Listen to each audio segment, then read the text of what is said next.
Hi guys, charity shop Gold or Garbage, Chippenham today. Spent quite a lot of money. First thing, a solar wobbler. I pick them up every time I see them now because they're getting a bit rare. They don't turn up in the bargain stores like they used to. Solar wobbler still in its original pack.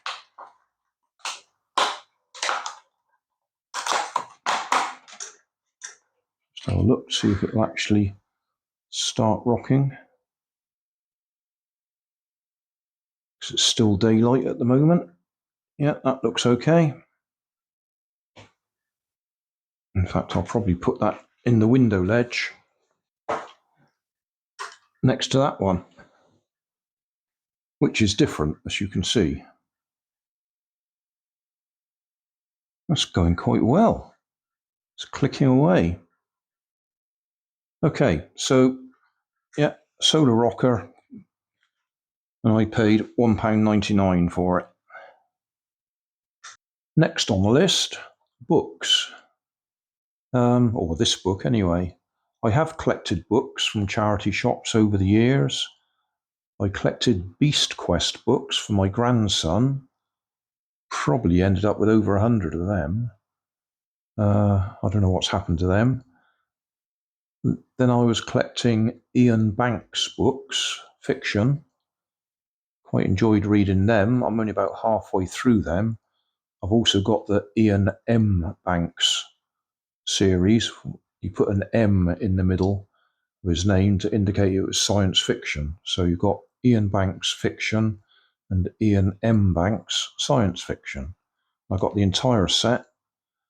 And as I say, I'm only about halfway through them, if that. I'm a very slow reader. I tend to fall asleep.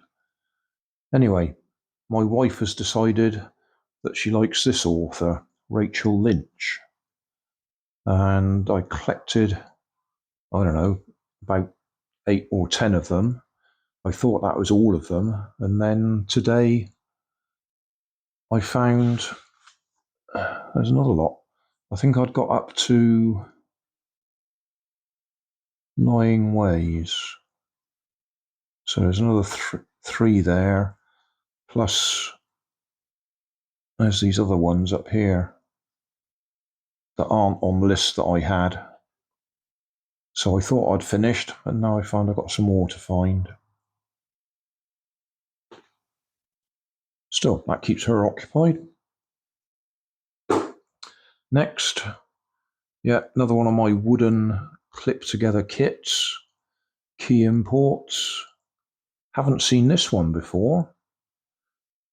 And from the looks of it, we got the possibility that we might even get that wheel working, put a motor in there or something at some time. 4 sheets of wood. It would be interesting if we could actually get the wheel turning.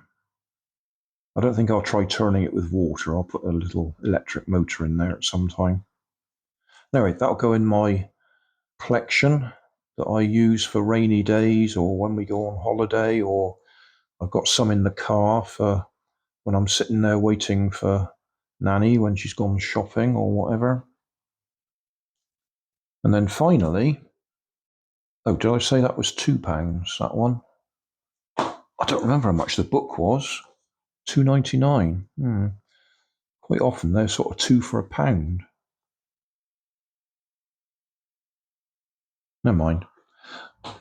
Yeah, finally, this one, a U-Gears kit, laser cut, good quality. I spent much more money on this than I would normally spend.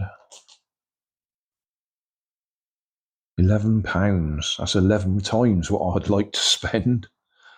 I have made a couple of these before. And as I say, they are excellent. Laser cut, things fit together. Did spot that this one actually says mechanical model driven by rubber band engine. So that caught my eye. I will probably assemble it and then put a rubber band on it channel where I put all my rubber band powered stuff.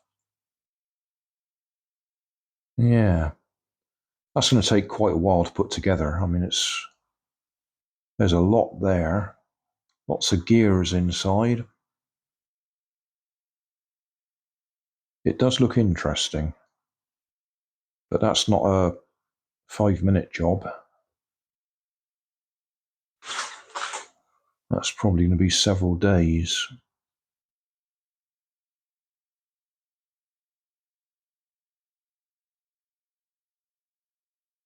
Model for self-assembly without glue. Parts are pre-cut in the board and are easily removed.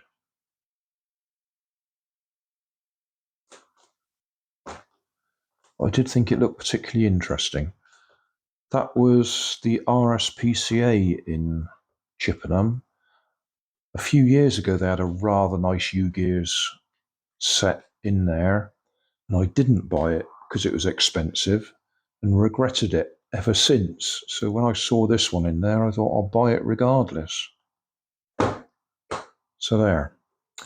That's it, I think. I'm just looking across on the shelf right over there. That's a U-Gears, I think.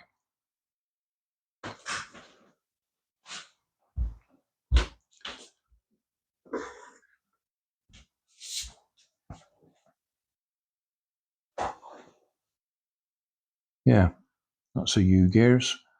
That one you can put a balloon on there or blow on it, and yeah, it's a little air engine. So that's the sort of thing you get. Beautiful, basically.